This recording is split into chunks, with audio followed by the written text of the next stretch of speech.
Bismillah, Assalamualaikum warahmatullahi wabarakatuh. Ahibaitullah wa akhawati at-talibat, teman-teman mahasiswa-mahasiswi STIM Surakarta. Pada pertemuan kali ini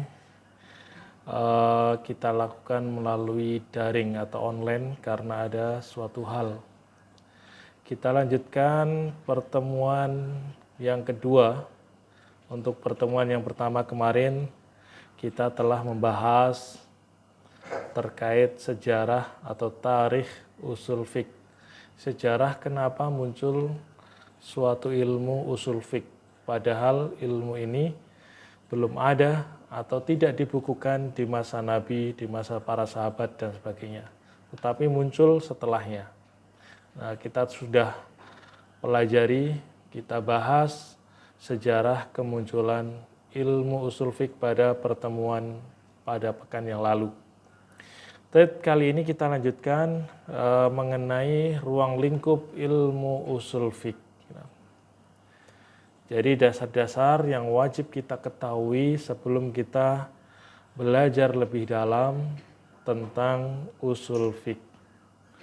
Teman-teman, ada salah seorang Syekh Ali As-Sabuni dalam sebuah syairnya, dalam bait-bait syairnya dia mengatakan, inna mabadi'a kulafanin asyarah.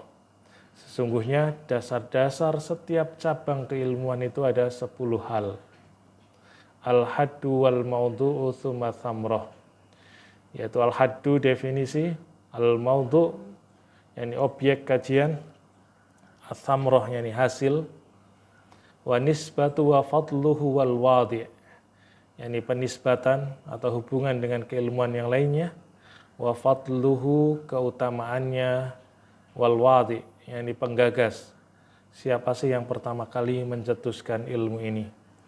Kemudian wal ismu wal istimdadu hukmu syari'. Kemudian selanjutnya yang termasuk hal-hal yang perlu kita ketahui sebelum belajar usul fiqh adalah al-ismu, yaitu namanya. Al-istimdadu, yakni sumbernya. Wa hukmu syari', hukum mempelajari usul fiqh dari kacamata syariat. Kemudian yang terakhir adalah masail. Masailu wal ba'du bil ba'di iktafa. Wa man darul jami'a haza syarafa. Jadi yang terakhir adalah masail, yakni bahasan-bahasan, permasalahan-permasalahan yang dipelajari dalam kajian ilmu usul fiqh. Dan waman darul jami'a haza syarafa, barang siapa yang mengetahui semuanya ke-10 tadi, haza syarafa, dia akan memperoleh kemuliaan. Maksudnya adalah dia akan mudah mempelajari ilmu usul fiqh. Jadi sebelum kita terlalu dalam mempelajari ilmu ini, maka kita harus mengetahui al-mabadi al-asyarah, yaitu 10 hal yang dasar-dasar yang wajib kita ketahui, sehingga kita dalam pelajari ilmu usul fikih ini mendapatkan kemudahan. Yang pertama tadi adalah al-haddu, yakni definisi. Yakni usul fikih itu tersusun dari 2 kata, yaitu usul, al-asl atau jamaknya adalah usul, dan al-fiqh. Nah, asal itu adalah asal atau mayan bani alaihi ghairuh. Ini sesuatu yang dibangun di atasnya sesuatu yang lain atau pondasi atau dasar. Kemudian al-fiqh, yakni fikih. Nah, secara bahasa itu al-faham, paham. Secara istilah kita telah tahu bahwa al-adilah al-ijmaliyah atau al-adilah at-tafsiliyah. Ini dalil-dalil terperinci. Misalnya sholat itu wajib, itu dipelajari di dalam fikih. Kalau usul fiqh, yakni al-adilah al-ijmaliyah, dalil-dalil yang umum saja. Misalnya al-amr yadullu alal wujub. Ini kalau ada perintah biasanya menunjukkan kewajiban. Nah, itu usul fiqh. Atau lebih mudahnya kita kiaskan saja. Kalau kita kiaskan dalam hal memasak,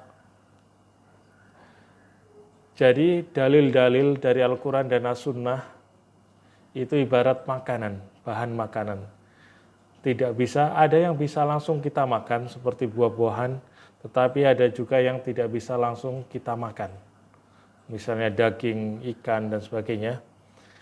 Jadi supaya itu menjadi makanan yang layak dimakan, maka perlu ada yang namanya proses memasak.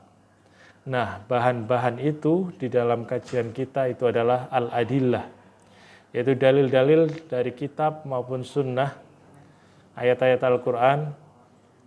Kemudian memasaknya itu adalah usul fiqh. Nah, usul fiqh kita proses, kita simpulkan hukumnya, baru nanti akan menjadi produk, yaitu makanan yang siap saji, yaitu fikih. Jadi sebelum kita tahu sholat itu wajib, itu sebelumnya sudah ada proses pengolahan dalil, penyimpulan dalil, yaitu melalui ilmu usul fiqh. Jadi dalil-dalil Al-Quran dan Sunnah banyak sekali yang tidak bisa kita cerna mentah-mentah. Dan itu membahayakan sekali. Makanya kita perlu mengolahnya melalui ilmu usul fiqh, sehingga nanti produknya keluar fikih yang baru bisa kita terapkan. Bahwasanya khamr itu haram, itu kajian fikih, yaitu hasil dari proses sebelumnya, itu melalui kajian usul fikih. Jadi definisinya adalah ilmun yubhatsu an adilatil fiqh al-ijmaliyah wa kaifiyatil istifadah minha wa hal al-mustafid. Jadi ilmu yang mempelajari dalil-dalil fikih yang global, tidak terperinci ya. Kalau terperinci tadi masuk ke dalam pembahasan fikih. Tapi kalau global itu ranahnya usul fiqh. Wa kaifiyatil istifadah, dan bagaimana memanfaatkan dalil tadi. Bagaimana mengolah dalil tadi. Bagaimana menyimpulkan hukum dari dalil-dalil yang terdapat di dalam kitab maupun sunnah. Wahal al-mustafid, dan biasanya di akhir bab kita akan membahas tentang keadaan mustafid, mujtahid, orang yang menyimpulkan hukum. Jadi tidak semua orang itu bisa menyimpulkan hukum.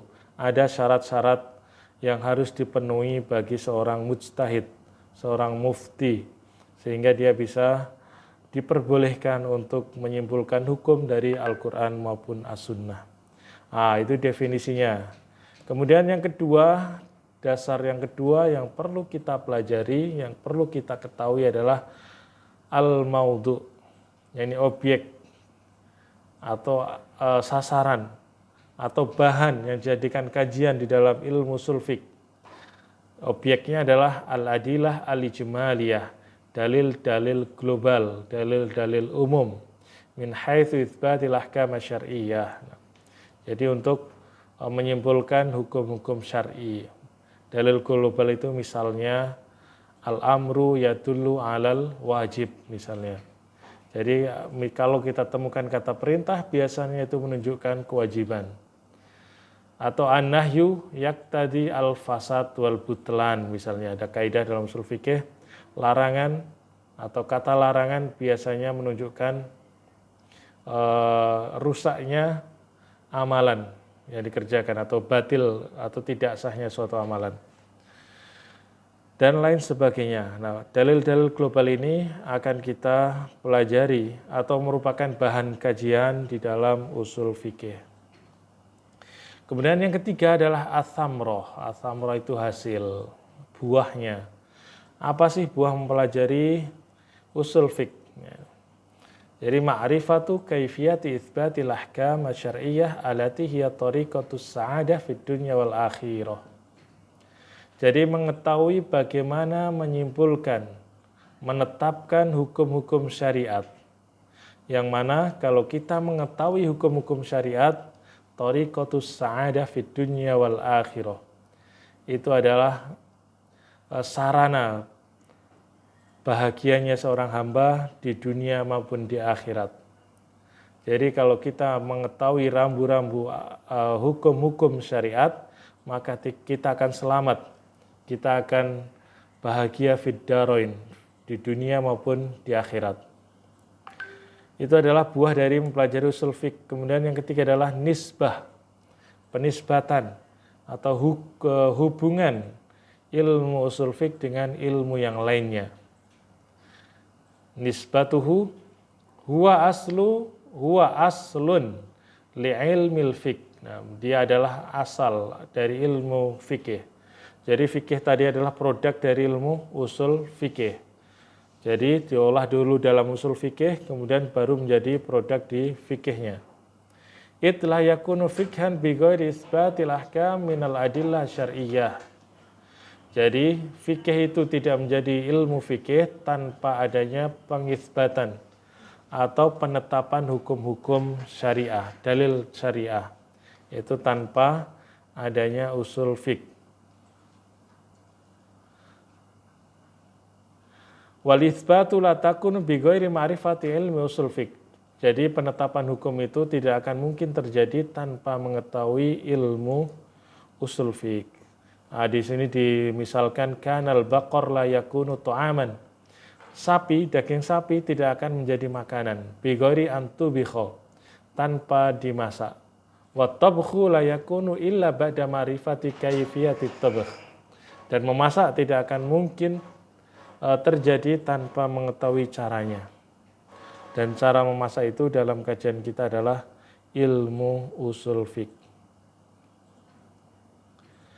Kemudian fadluhu, yakni keutamaannya.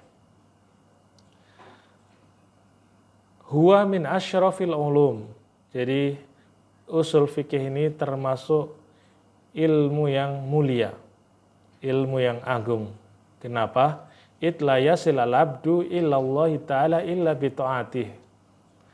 Jadi seorang hamba tidak akan mampu mencapai Allah, tidak akan mampu mentaati Allah Ta'ala, tidak akan mampu menggapai rahmat Allah Ta'ala tanpa mentaatinya. Wahya la takunu illa ba'da ma'rifatil ahkam syar'iyyah. Dan mentaati Allah Ta'ala itu tidak akan mungkin terjadi tanpa mengetahui hukum-hukum syariat. Bagaimana kita mau sholat tanpa kita tahu hukumnya. Bagaimana kita menghindari khamr tanpa kita mengetahui bahwasanya khamr itu haram. Alati uthbitat minal adillah syariah bihi. Jadi taat kepada Allah itu mengharuskan atau efek dari kita mengetahui hukum-hukum syariah. Dan hukum-hukum syariah itu adalah sesuatu yang disimpulkan, ditetapkan dari dalil-dalil syariah yang ada, yaitu melalui usul fiqh. Al-wadi, siapa sih penggagasnya? Siapa yang mengawali kajian ilmu ini? Yaitu penggagasnya adalah Muhammad bin Idris Asy-Syafi'i. Imam Syafi'i melalui kitab Ar-Risalah. Yang pertama kali dibahas, dikaji ilmu usul fiqh. Bagaimana menyimpulkan suatu hukum. Al-ismu namanya, nama ilmu ini adalah, kita tahu bersama adalah usul fiqh. Al-istimdad sumbernya, yaitu min kitabillahi ta'ala wa sunnati rasulillahi sallallahu alaihi wasallam. Ya, dari kitab dan sunnah, dari Al-Quran, ayat-ayat Al-Quran, dan hadis-hadis Nabi Muhammad sallallahu alaihi wasallam. Kemudian asyar'i, al-hukmu asyar'i. Al-hukmu asyar'i, hukum mempelajarinya dari sisi syariat. Mempelajarinya adalah fardu kifayah. Maksudnya apa? Fardu kifayah itu adalah kalau sudah ada jumlah orang yang mencukupi mempelajari ilmu ushul fiqh, maka ini apa? Kalau ada yang lain tidak mempelajarinya, maka tidak berdosa. Sudah mencukupkan kepada jumlah yang cukup tadi. Kalau sudah ada yang mempelajarinya, maka yang lainnya sudah dimaafkan. Yang penting ada sejumlah orang yang sudah mempelajarinya. Dan sisanya maka akan dimaafkan. Ini adalah fardu kifayah. Kemudian al-masail. Ini masalah-masalah yang dibahas atau kajian-kajian dibahas dalam ilmu ushul fiqh adalah hal-hal yang berkaitan dengan status dalil dan kaidah-kaidah cara menetapkannya sebagai sebuah hukum syariat. Contohnya adalah Al-amr yadullu 'alal wujub misalnya. Perintah itu menunjukkan suatu hal yang wajib dan yang lainnya. Inilah 10 dasar, 10 hal yang wajib kita ketahui sebelum kita mempelajari ilmu usul fiqh. Kemudian tugas bagi kalian adalah para mahasiswa-mahasiswi yang saya banggakan. Tugas kalian adalah meresum materi yang telah disampaikan tadi. Kemudian kalian ketik dan kalian kirim ke email yang di sini. Email yang tertera di sini. Pekan depan harus sudah terkirim dan mohon segera untuk dikerjakan. Kalaupun ada pertanyaan juga, kalian bisa langsung WA saya ke nomor di sini 5502 sampai akhir. Kalau ada pertanyaan silahkan kalian kirim ke WA saya. Insya Allah akan segera saya jawab. Demikian yang dapat saya sampaikan. Sampai jumpa di pertemuan yang akan datang. Insya Allah kita bertemu offline di STIM Surakarta pada pekan depan. Subhanakallahumma bihamdika asyhadu an la ilaha illa anta astaghfiruka wa atubu ilaik. Assalamualaikum warahmatullahi wabarakatuh.